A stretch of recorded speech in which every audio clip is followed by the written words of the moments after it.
قصة اليوم ماتت وهي تحارب ظلال الماضي، والابن يروي الفصل الأخير من وصية أمه التائبة.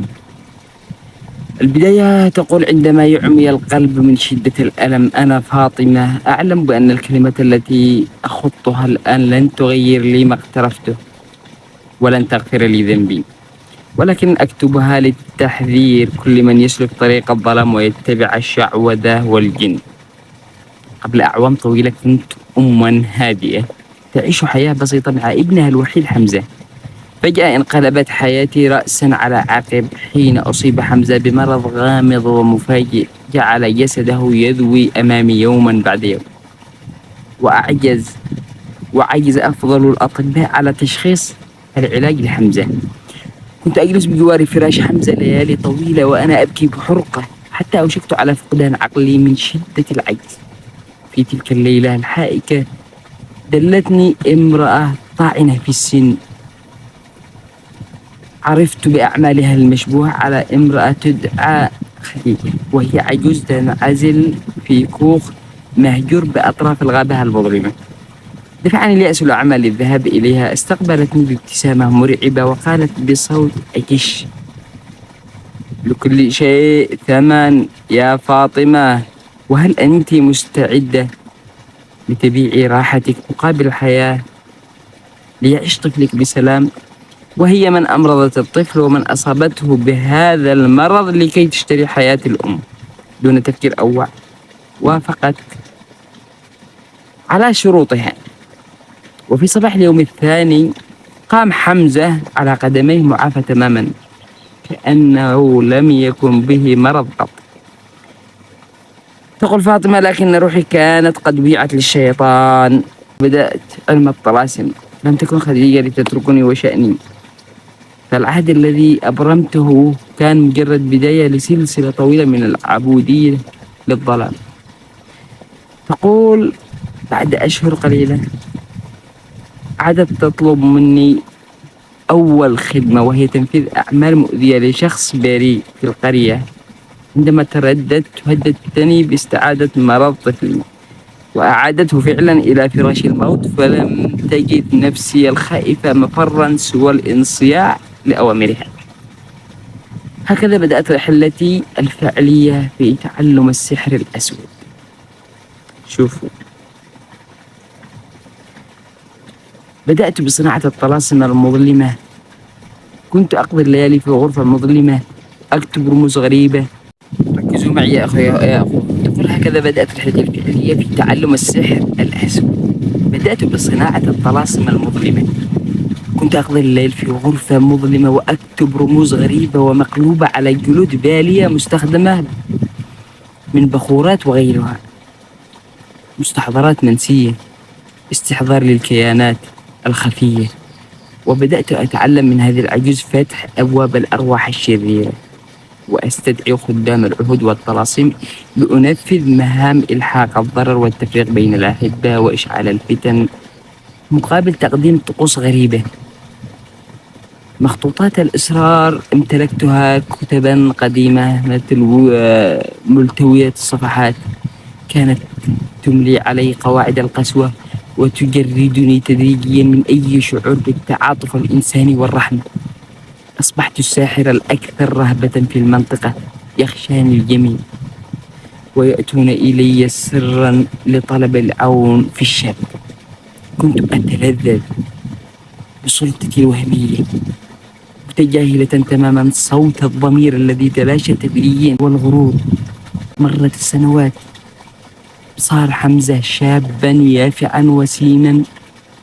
في ليلة مغمرة دخل حمزة إلى غرفتي الخلفية التي كنت أخفي فيها أدوات السحر والكتب القديمة. دخل بالصدفة، شاف الحقيقة ورأى ما أفعله. تجمد في مكان، لم يصرخ لكن الدموع تتساقط من عينيه، ونظر إلي نظرة مزقت روحي إربا وقال بصوت مخنوق: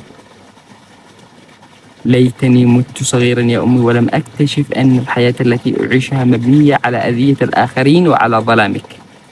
هكذا صعقني وهكذا طعنني بكلماته المؤثرة. تلك الكلمات كانت بمثابة صاعقة هزت أعماقي وأيقظتني من غفلة طويلة. تقول: حينها أدركت أنني لم أنقذ ابني، بل دمرت مستقبله وروحي معه. أنا قررت التوبة، أغلقت باب الغرفة، أحرقت كافة المخطوطات والطلاسيم التي امتلكتها، وعقدت العزم على العودة إلى صوابي وطهارتي النفسية، متخجلة من نفسي وساجدة طالبة للصفح والغفران. لكن هنا حصلت ثورة الظلم ولحظة النهاية بقلم الابن حمزة. هنا يكمل الابن حمزة رواية اللحظات الأخيرة بعد أن سقط قلم والدته وتوفيت. يقول: أنا حمزة أتولى إكمال ما تبقى من كلمات أمي التي لم تستطع خطها حتى النهاية. في تلك الليلة العاصفة والمظلمة التي أعلنت فيها أمي توبتها، بدأ أركان البيت تهتز بعنف شديد، وانقطعت الكهرباء، وارتفعت في أرجاء المنزل أصوات غريبة وصراخات مرعبة تكاد تخلع القلوب، وكأن الشياطين قد حضرت بأسرارها لتنتقم.